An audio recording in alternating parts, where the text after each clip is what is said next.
Avec le nombre 12, nous demeurons à nouveau dans un univers hautement symbolique. 12 est en effet le nombre du temps et de l'espace, car il évoque immédiatement les 12 mois de l'année, en tout cas en fonction du cycle solaire, les 12 heures du jour et de la nuit, ou encore les 12 signes du zodiaque composant la voûte céleste. Citons encore les 12 travaux d'Hercule, les 12 dieux de l'Olympe ou les 12 chevaliers de la table ronde dans la légende arthurienne.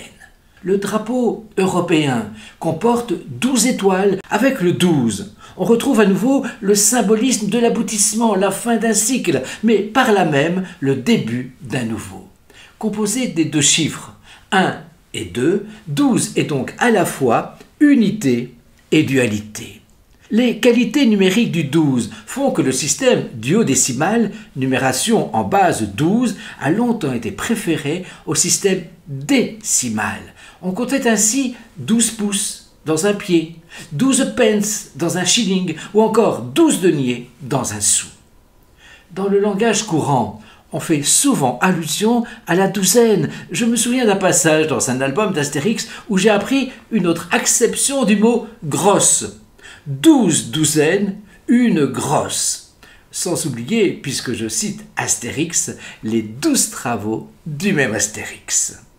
Dans un tout autre registre, la religion chrétienne, le symbolisme du nombre 12 renvoie entre autres aux 12 tribus d'Israël, correspondant aux 12 fils de Jacob, alias Israël, aux 12 fruits de l'Esprit Saint, aux 12 apôtres de Jésus-Christ, ou encore à l'épiphanie, la manifestation de Jésus au roi mage, qui sont d'ailleurs, par les 3 continents représentés, le symbole de l'universalité. Cette fête intervient précisément 12 jours après la Noël. On pense encore bien sûr à la scène et à ses 12 participants, les 12 apôtres. Ceci est d'ailleurs comparable à la table ronde du roi Arthur, destinée à recevoir le Saint Graal une fois retrouvé. Cette table du Graal peut aussi rappeler la table des pains de proposition dans l'Ancien Testament, qui était présente dans le temple de Salomon. Il s'agissait d'une table en bois recouverte d'or sur laquelle étaient placés 12 pains azimes, 12 pains sans levain. Ce fait est relaté dans les livres de l'Exode et du Lévitique.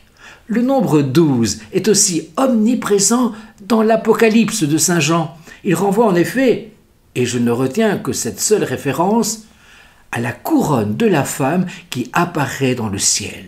Voici, là encore, le passage néo-testamentaire. Un grand signe apparut dans le ciel, une femme ayant le soleil pour manteau, la lune sous les pieds et sur la tête une couronne de 12 étoiles. Elle est enceinte, elle crie dans les douleurs et la torture d'un enfantement.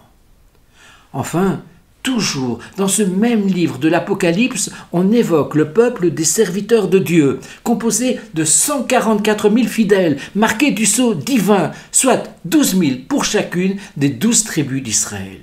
12 fois 12, 144, 144 000 en l'occurrence. C'est donc là ce que les chrétiens appellent la Jérusalem céleste.